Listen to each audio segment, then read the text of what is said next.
Three, two, one. Roll the.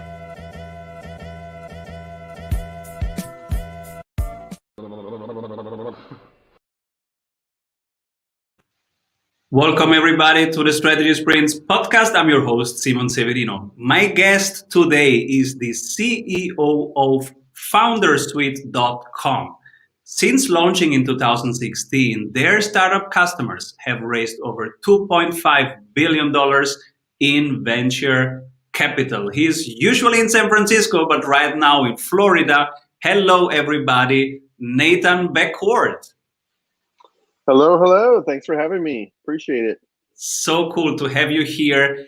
And you have brought some really relevant topics. We will deep dive into raising capital, into building an investor pipeline, and how to get momentum and close the deal. How cool is that?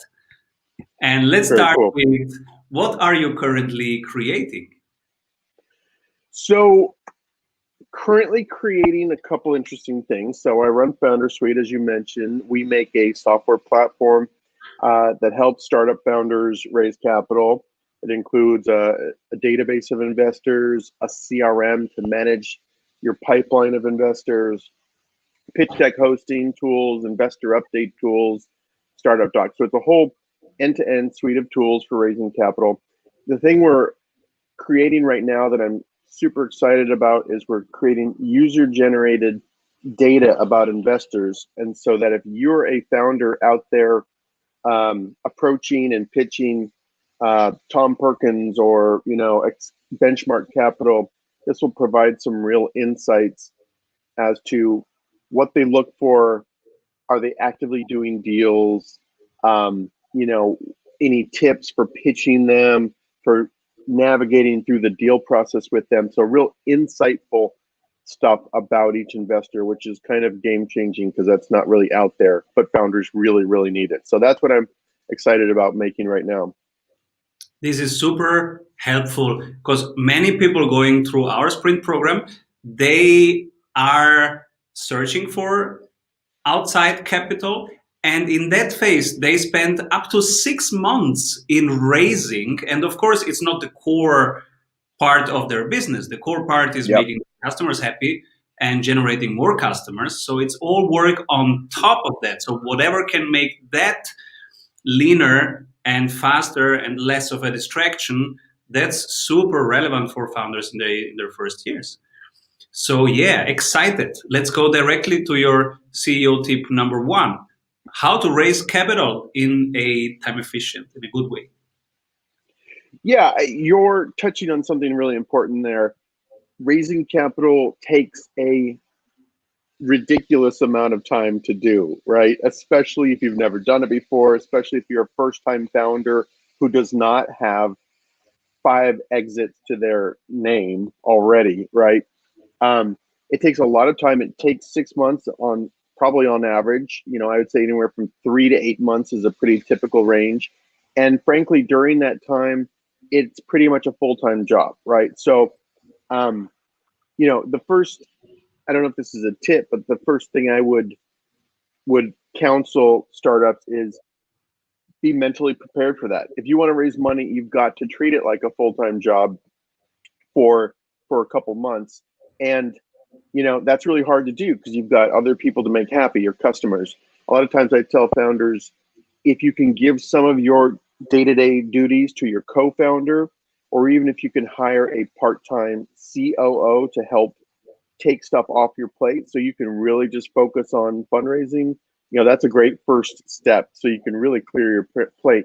So much of fundraising is driven by momentum for your deal, and it's very hard to get momentum going if you're only putting in 4 hours a week on something, right? It just doesn't happen. Your deal never gets hot, it never catches any heat, and it gets stale after a while. So anyway, I guess that's tip number one, is try and clear your plate for a few months so you can just go all in on fundraising. Absolutely. And I am super excited who you pick for the strategy award. But first, let's thank our sponsors. Hey, if you love what you are hearing, you will love our free masterclasses. Go grab them at strategysprints.com. So you can only pick one person who, when everybody zigs, this person is zagging. But from your perspective, they're doing the right thing. Who is this person? I we have a podcast. Everyone's got a podcast these days, right? I've got a podcast called How I Raised It, and it's just about fundraising. And we just released one with the founder of Patreon, patreon.com, which is a really interesting platform that lets creators monetize their fans, build relationships, and collect money from their fans.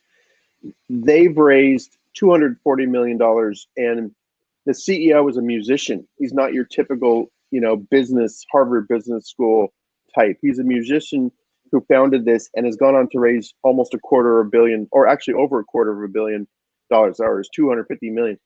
And so I've nominated him. And what's amazing is he tried pitching investors. He was struggling with it, and then he like switched the script and just told his personal story about how he was struggling as a musician to make money, and used that in his investor pitch, and that's when things started to click for him, and he was able to go on and raise so much money.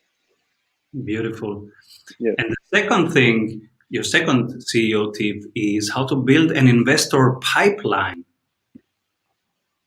Yeah. So, all right. Tip number one, we've cleared your plate. Now you can go in and focus on fundraising for a number of months. Now we want to put on our salesperson hat. If you've ever worked in sales, your job is to build a list of prospects, to qualify that list, and to really be pursuing each prospect towards a close, towards a yes or no. And that same thing applies to fundraising. So building the pipeline, I just to throw some numbers out there, if you're raising a seed round, I usually say you should have 100 to 200, even 300 investor names at the top of your funnel. If you're raising a Series A, those numbers goes down a little bit to maybe 50 names. Series B, maybe 30 names. But early stages, you should be aiming for say 200 names. And really, again, if you think of it like a pipeline, like a funnel, your job is to be moving all 200 of those investor prospects from research to contacted or introduced, into a pitch meeting, into diligence and negotiations, and into either a yes or no type of decision, right? So that's why we kind of describe it as a pipeline or horizontal funnel. You've got your steps, each step of the journey along the way, from researching and qualifying that list all the way to yes or no, and the steps in between. And if you think about that, your job becomes much more clear, transparent. You know what you need to be doing every step of the way with each investor along the way. So that's what we really think about in building and running a pipeline. Absolutely. And what are your experience? What's different right now in this global state of pandemic? Are all the stages like they were always, or are some stages right now easier or harder? Yeah, it's an interesting question. So there's good and bad about being in a pandemic raising money. the bad, I'll start with the bad. The bad is quite a few investors really don't want to do a deal with anyone they've never actually met face to face. That's just the way it is. They've done business a certain way for 20 years, and that's how they want to do business. And so if you didn't already have a discussion going with them prior to COVID, it might be hard to raise money. Now, the good is that investors are stuck at home, and I'm hearing this directly from investors. They're now able to do twice as many pitch meetings over Zoom as they used to do by having live face-to-face meetings or coffees, right? And so they're packing in more pitch meetings. And the flip goes with the founders as well. Maybe in pre-COVID days, if you're driving around meeting with investors, you're having 3 or 4 pitch meetings a day. Now you can pack in 5, 6. If you're Superman, Superwoman, pack in 7 pitch meetings a day. So that's actually good, because that helps you get that momentum going that we talked about. So those are a couple things that changed. Other than that, the process is still fairly the same, right? It's identifying the right people, getting in touch with them, getting introduced to them if you can, getting those pitch meetings going. maybe the only other thing I would change is it's harder to keep people's attention over Zoom than in a face-to-face meeting. So I see founders making their pitches a little more exciting and animated, and kind of like bringing a little more to it, because these investors are getting a little tired of Zoom meetings. So here's a tip. Absolutely. And what about the investors? Are they now more or less interested? Because on, like, I experience myself, I don't want to waste time in pitch me. I don't want to see dozens of pitches per week. But now that I am locked down, I am bullish about investing for two reasons. First, we can do it quickly over Zoom. After 10 minutes, I can say, okay, I'm not the right one. Yeah. And it's polite and it's okay. We are not wasting each other's time. And also, on the other side, I have time to think it through, and I want to go against the trend. Of course, when you do investing, you think always of how can you zig when the others zag, and this is Sure. the time where you can buy companies. This is the time where you can buy great ideas for a better price, isn't it? I think that's a really intelligent approach. I think for the past 6 to 7 months, you've seen investors really excited about healthcare, future of work, online learning, startups. I think now that, hopefully, knock on wood, a vaccine is on the horizon, you see the data come from Pfizer and Moderna about 94, 95% success rates of their vaccines. I think now it would be a great time to start thinking about those companies that you, like you said, you can buy or invest in at really good deals, travel companies, retail companies, hospitality companies, and get a killer deal now. So 6 months from now, when everyone's back to traveling, these companies are going to be flourishing.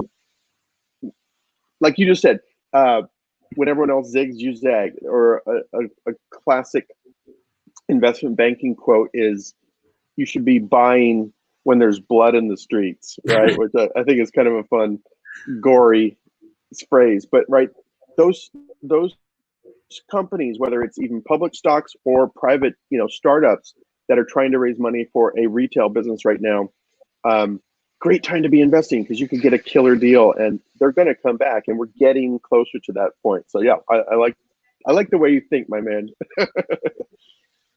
Cool. And your third CEO tip, how to get momentum and close the deal. I love that, because that's also treating it like you would treat any client acquisition, really serious, really structured. Put in the hours. I want to go there. First, let's say thank you to the sponsors. Hey, if you like the tools, go grab them for free at strategysprints.com/tools.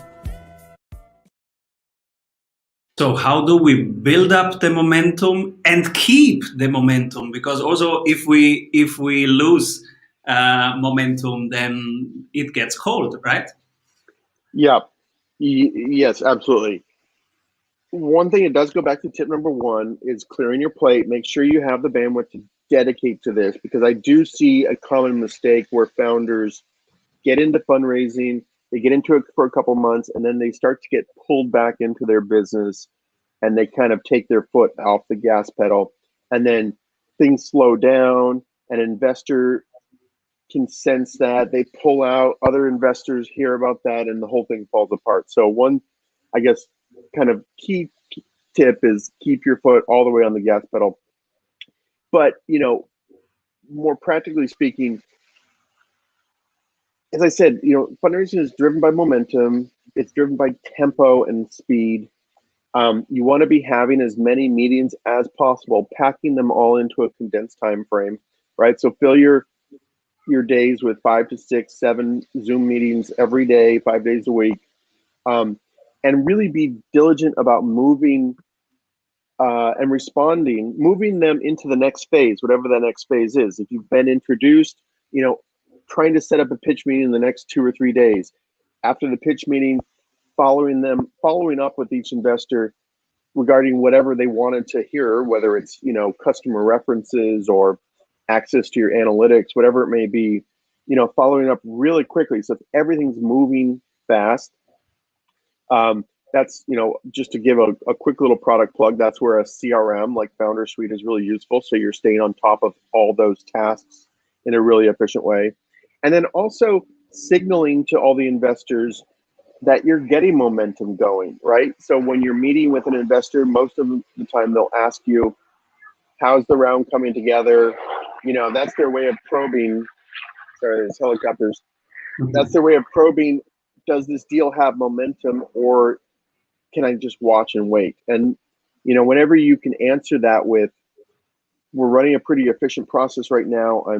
I've got 15 meetings set up this week. I've got 20 meetings set up next week. I'm hoping to close this out by Christmas time.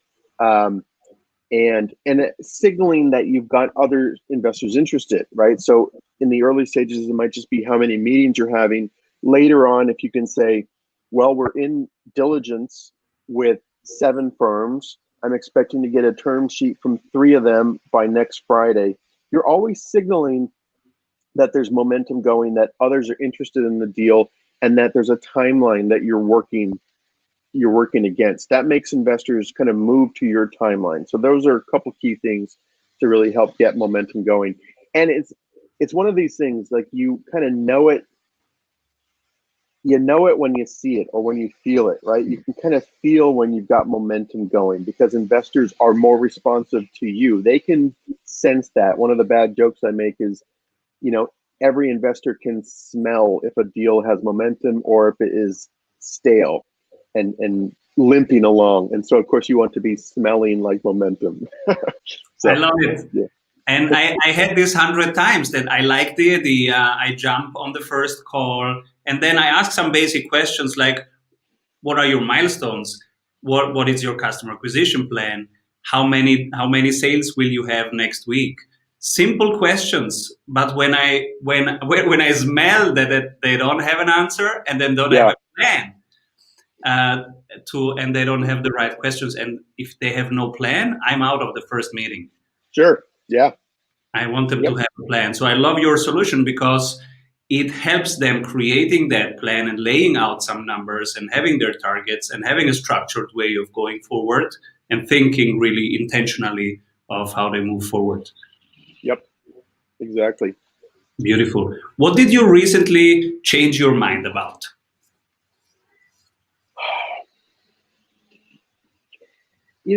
It's kind of ironic. We've thought about raising more money ourselves because we make software for raising capital.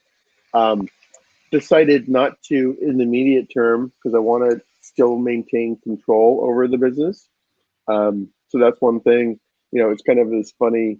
You would think that a company that makes software for raising capital would be raising as much as possible. We're actually doing slightly opposite because we really want to have control and really make the customer our boss, not investors. So that's one thing. Beautiful. Yeah, so you can eat your own dog food. You use your own CRM. It will get even better. Yeah, absolutely. What are some books or audiobooks that inspired you recently?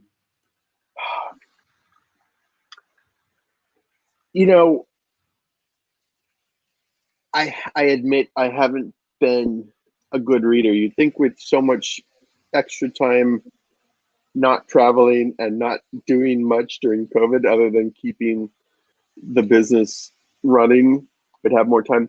The most recent book I read is called Dreams of El Dorado. Mhm. And it's basically the story of the settling by white people, by Europeans, of the Western United States. So obviously Native Americans had lived there before, but this was the stories of Daniel Boone exploring and mapping out the Western United States, of the pioneers, moving westward and establishing settlements, of even like the Mormons, venturing and settling in Utah. And it's amazing because it puts in perspective, even during a pandemic like we're having now, our lives are so much easier than these people's lives, right? Like they're fighting off plague, hunger, starvation, attacks by the native people constantly, like the ordeals that they had to go through to establish a life were exponentially harder than what we've got. So I thought it was actually kind of interesting. It just puts everything in perspective. We don't really have it as bad as, most other humans that have existed on this planet in the millennia that we've been here, right? So that was kind of interesting. Yeah. Absolutely. And you are so generous. You have brought some gifts for our community, for our listeners right now. Yeah, well, so we have a discount code. StreamYard monthly is a 30% discount code if you want to use Founder Suite. StreamYard annual is a 40% discount code. So if anyone is raising money and would like to use our platform, those are our codes. And you're welcome to just enter that at the checkout code in the promo code field. We also have a few other giveaways if anyone's interested. We have a pretty nice ultimate pitch deck guide. So if you're building your pitch deck, this is a document that really helps you navigate your story framework for doing your pitch deck. You can just email us info@foundersuite.com if you'd like to receive that. So cool. And where can people stay in touch with you? Where are you most reachable and readable? Yeah, we're on all the usual social channels, Facebook, Twitter, very active on LinkedIn. If you want to connect on LinkedIn, my name is Nathan Beckord. We publish a lot of good stuff. About 2 times a week, we'll do giveaways. Like I think this week we put up a cap table template giveaway and also like a really good pitch deck template giveaway. We put up a lot of, basic like tools for entrepreneurs, financial models, all kinds of good stuff. So LinkedIn would probably be a great place to connect. Also, our blog.foundersuite.com has a lot of really good founder-focused how-to articles, podcasts, good stuff like that. So beautiful. We should team up because our 90-day sprint program has 274 templates about everything from strategy, differentiation, fulfillment, systemizing sales, automating sales, even CRM, but we have nothing about raising capital.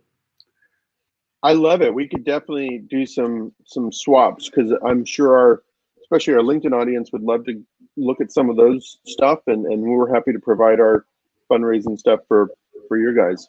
Absolutely. Nathan, who should be my next guest? So I'm going to mention or give a shout out to one of our Founder Suite customers. His name is Ilya Vensky. And his company is called I want to make sure I get it right. Helico Bio. Helico Bio is using AI to push the boundaries of molecular science, turning plant cells into modern chemical factories. So they're going to save us all with their drug design and ways of doing this. But on the side, Ilya is also making a really, really cool looking air filtration mask, and that's AO-AIR. AO-AIR.com. Check it out because it's the coolest thing ever. It's like this face shield where you can see your smile, but it also filters the air coming in. And he's just doing this as a kind of a side project, but it's just really, really cool. I think it's a game changer, as an air filter, but also just so we can start to see people's faces again, which I think is good. So how timely, how relevant. Yes, I want to see people's faces again. Absolutely. So cool, Nathan. Thank you so much for being here and come back soon. Okay. Thanks so much for having me. Avoid trying to do thousands of things that doesn't work. We have 274 templates for your business success. Reach your ambitious goals with one-on-one sprint coach. We double your revenue in 90 days.